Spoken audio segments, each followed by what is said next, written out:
आज शनिवार का दिन है, जिस दिन अपन इस दरिद्रता से मिलने के लिए पीपल के पेड़ के नीचे आए हैं। हिंदू धर्म में ये दिन पीपल के वृक्ष के लिए पूजनीय होगा। जो भी शनिवार के दिन पीपल के वृक्ष की पूजन करेगा, दूध चढ़ाएगा या मिष्ठान का भोग लगाएगा, लक्ष्मी और नारायण उसके घर में प्रवेश कर जाएगा। लक्ष्मी और नारायण उसके घर में प्रवेश करेगा। पुराण की कथा कह रही है कि दुनिया के सारे तीर्थ नहीं जा सकते, पृथ्वी की सारी नदियों में स्नान नहीं कर सकते, पवित्र नदियों में आप स्नान नहीं कर सकते, या किसी भी तीर्थ में जाकर एक रात्रि भी विश्राम नहीं कर सकते, या हमने जिंदगी में कोई दान करा ना करा, कोई पुण्य करा ना करा, कोई सत्कर्म करा ना करा, कोई शास्त्र पढ़ा ना पढ़ा, कोई शास्त्र सुना ना सुना, उसके बाद भी शिव महापुराण की कथा कहती है कि एक दिन में अगर मात्र एक बार भी आप शंकर के शिवालय में प्रवेश कर गए या मंदिर में प्रवेश कर गए तो सारे तीर्थ, सारी नदियां, सारे सरोवर, सारी बावड़ी, सारे तालाब, सारे कुंड के स्नान का पुण्य, दान का पुण्य प्राप्त हो जाता है, केवल शिव तत्व को प्राप्त कर लेने। शिव महापुराण की कथा कह रही है कि घर में जो दिया होता है वो दीपक भी कोई साधारण नहीं होता, उस दीपक की भी महत्वता है, उस दीपक का भी वर्णन है। महाराज एक बात और बहुत अच्छे से सुनिएगा, शायद आपकी जिंदगी को सवार हो, शायद आपके जीवन को सवार हो। मेरी जीजियों, मेरे जीजाओं, मेरी बेटियों, बेटाओं, कभी मौका लगे शंकर भगवान के शिवलिंग के पास में आप बैठे हैं। यहां तक शास्त्र कहता है कि घर में अगर किसी को बहुत तेज बुखार आ गया है, बहुत तेज बुखार, और बच्चा उस बुखार में तप रहा है, बहुत तप रहा है, महाराज तुम जिस दिए में भगवान की आरती उतारते हो, जिस दिए से तुम भगवान की पूजन करते हो, कभी मौका लगा और आप पूजन करने के लिए गए,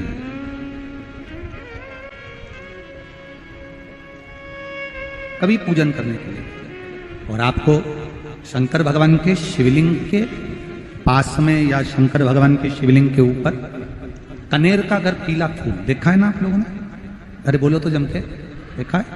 कनेर का यदि पीला फूल शिवलिंग के आसपास में या शंकर भगवान के ऊपर कहीं रखा हुआ भी दिख जाए,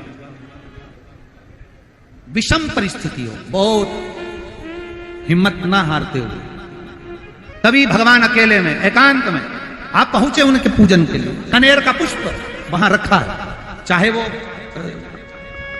वो जलाधारी पर रखा हो, चाहे वो शिवलिंग के पास में रखा हो, शिवलिंग पर रखा हो, उस कनेर के पुष्प को अगर आप 5 जगह का स्पर्श कराकर अपने हृदय की बात कहकर वापिस महादेव को समर्पित कर देते हो, तो भी मेरा महादेव तुम्हारे दुख का निवारण कर देगा। अब वो 5 स्थान, वो 5 स्थान, पहला गणेश जी, गणेश जी का जो स्थान होता है वह जगह, दूसरा षडानंद कार्तिक,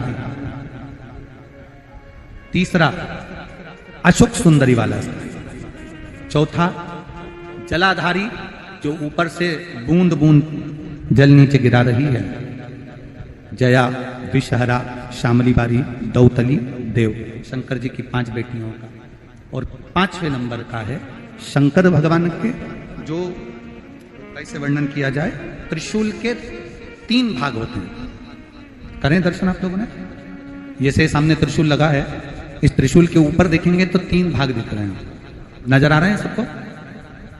त्रिशूल का जो 3 भाग होता है, उस 3 भाग का जहां ज्वाइंट होता है, जहां मिलता है, एक जगह पर देखो तीनों भाग एक जगह पर मिले हुए, 3 भाग का जहां मिलन होता है, पंचम स्थान, ये 5वां स्थान, यहां पर स्पर्श कराकर शिवलिंग पर अपनी कामना कर कर श्री शिवाय नमस्तुभ्यम कहकर बाबा से अपने मन की बात कहकर जो समर्पित कर देता है, हम 3 महीना भी नहीं कहेंगे, हम तो कहेंगे अगर ज्यादा दुख है 3 दिन इंतजार करना, मेरा बाबा उस दुख को मिटाएगा।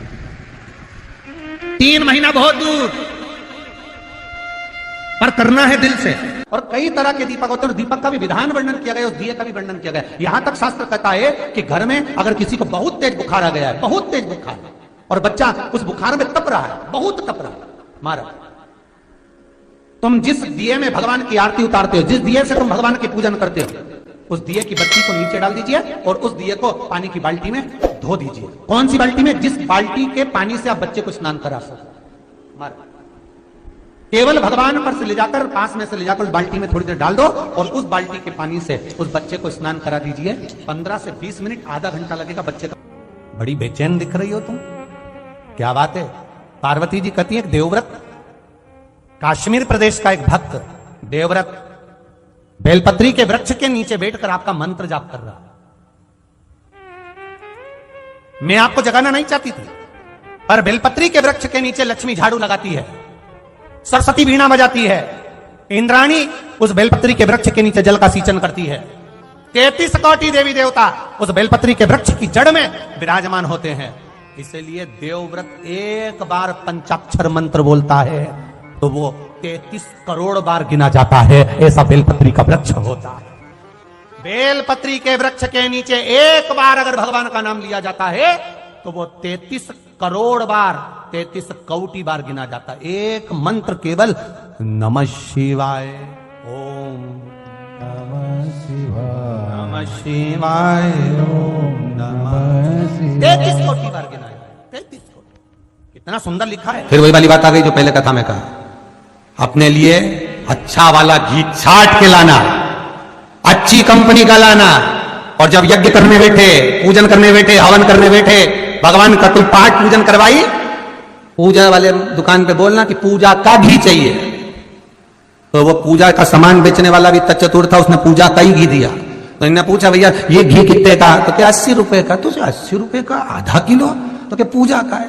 भारत की भूमि पर इस मृत्यु लोक में, पूरे विश्व में ऐसे कई घर हैं जिनके घर में गुजारा करने की भी आफत है। पहनने के कपड़े नहीं, किसी के यहां पर भोजन नहीं, किसी के यहां जमीन नहीं, किसी के यहां दुकान नहीं, कोई पूरी जिंदगी किराए के मकान में निकाल देता है। नहीं, मेरा एक निवेदन है, इस कथा को जितने छत्रपति संभाजी नगर के श्रोता भाई बहन श्रवण कर रहे हैं उनसे निवेदन करूंगा, आप हाथ का ठेला लगा रहे हो, सब्जी का ठेला लगा रहे हो, फल का ठेला लगा रहे हो, धक्के की जिंदगी जी रहे हो, दरवाजे पर बैठे हो, कहीं ना कहीं तुम दास्य भाव की जिंदगी जी रहे हो, तकलीफ में जिंदगी जी रहे हो, बहुत दुख की जिंदगी जी रहे हो, बहुत कष्ट की जिंदगी जी रहे हो, उनसे केवल निवेदन करूंगा, 3 महीने 2 जगह पर जल चढ़ाना प्रारंभ कर दीजिए। केवल 3 महीने, एक शंकर भगवान के शिवलिंग पर, दूसरा बेलपत्री के पेड़ के नीचे, 2 जगह पर जल चढ़ाना 3 महीने लगातार चालू कर दो। बाबा तुम्हारा हाथ पकड़कर तुम्हें उन्नति की सीढ़ी पर चढ़ा देगा। हमें कोई चमत्कार करना नहीं आता, और ना हम कोई तंत्र विद्या या मंत्र विद्या जानते हैं, ना हमारे पास में बेल है, ना हमारे पास में भभूति है, हमारे पास में तो केवल शिव का नाम है। आप श्री शिवाय नमस्तुभ्यम बोलो, ओम नमः शिवाय बोलो, नमः शिवाय बोलो, चाहे महामृत्युंजय मंत्र बोलो, उसका स्मरण करते करते भगवान शंकर के शिवलिंग पर जल, और उसी पात्र में जो जल तुमने शंकर जी को चढ़ाया है उसमें से बचा हुआ थोड़ा सा जल बेलपत्री के पेड़ के नीचे चढ़ाना प्रारंभ कर दो। अलग से बेलपत्री के पेड़ के नीचे चढ़ाने के लिए अलग से लोटा भर के जल जरूरत नहीं पड़ेगी। जो तुमने शिव जी को जल चढ़ाया, जो तुमने देवाधिदेव महादेव को जल चढ़ाया, बस उसी पात्र का जल शंकर जी को चढ़ाओ, उसमें से बचा हुआ थोड़ा सा जल बेलपत्री के वृक्ष के नीचे चढ़ाना प्रारंभ करना। कौन सा बेलपत्री का वृक्ष? जिसकी छाया आपके ऊपर आ रही हो। शिव महापुराण बड़ी सुंदर बात कहता है, ध्यान दीजिएगा। जिस बेलपत्री का पौधा तुम्हारे सिर का, और ये दोनों हाथ ऊपर कर लो, अपन खड़े हुए और खड़े होकर दोनों हाथ ऊपर करे, इतना बड़ा बेलपत्री का पौधा है, उस बेलपत्री के पौधे की पत्ती को कभी तोड़कर शंकर जी को नहीं चढ़ाना चाहिए। ध्यान रखना, कितना बड़ा पौधा। आप खड़े हो जाओ और खड़े होने के बाद आपका हाथ ऊंचा कर लेना। इतना बड़ा पौधा है, उस पौधे की पत्ती बेलपत्री को तोड़कर शंकर भगवान को कभी नहीं चढ़ाना। शंकर भगवान को उस बेलपत्री को, उस वृक्ष की पत्ती को तोड़ना चाहिए जो वृक्ष तुम्हारे हाथ से थोड़ा सा ऊंचा हो, जिसके लिए तुम्हें हाथ और ऊंचा करना पड़ रहा हो। जैसे एक बच्चा अपनी मां की गोद में बैठने के लिए दोनों हाथों से उचकता है, आवाज लगाता है, उचकता है, आवाज लगाता है, हाथ ऊपर करता है, तो मां उस बच्चे को गोदी में ले लेती है। उसी तरह उस बेलपत्री के वृक्ष की पत्ती तोड़ना चाहिए जिसने थोड़ी उन्नति कर ली हो, जो थोड़ा ऊंचा हो गया हो। तुम उसको पाने का प्रयास करो तो भगवान भी तुम्हें अपनी गोदी में ले ले। ऐसे वृक्ष की पत्ती तोड़। अब तुम छोटा सा पौधा, बिल्कुल जरा सा पौधा, उसी की पत्ती तोड़कर महादेव को चढ़ाओगे, ये श्रेष्ठता नहीं। यदि बेलपत्री का पेड़ आपके यहाँ है और मान लो कई लोग बेलपत्री गमले में लगाते हैं या छत के ऊपर लगा देते हैं, बेलपत्री का वृक्ष जो होना चाहिए वो घर के ठीक पीछे के भाग में,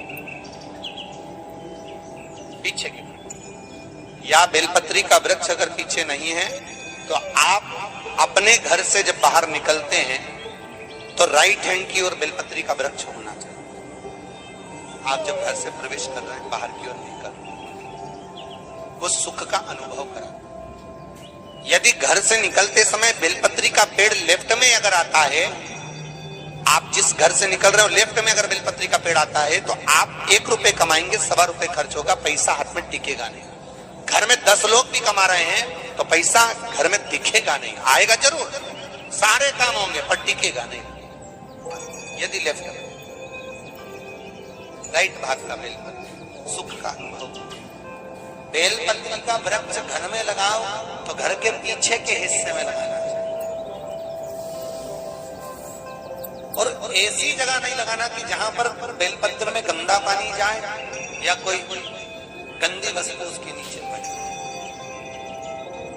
33 करोड़ देवी देवता बेलपत्री के पेड़ के नीचे सोमवार के दिन, कोई रविवार के दिन, कोई मंगलवार, कोई बुधवार, कोई गुरुवार, कोई शुक्रवार, कोई शनिवार के दिन बेलपत्री के नीचे आकर 33 करोड़ देवी देवता तप करते हैं, साधना करते हैं।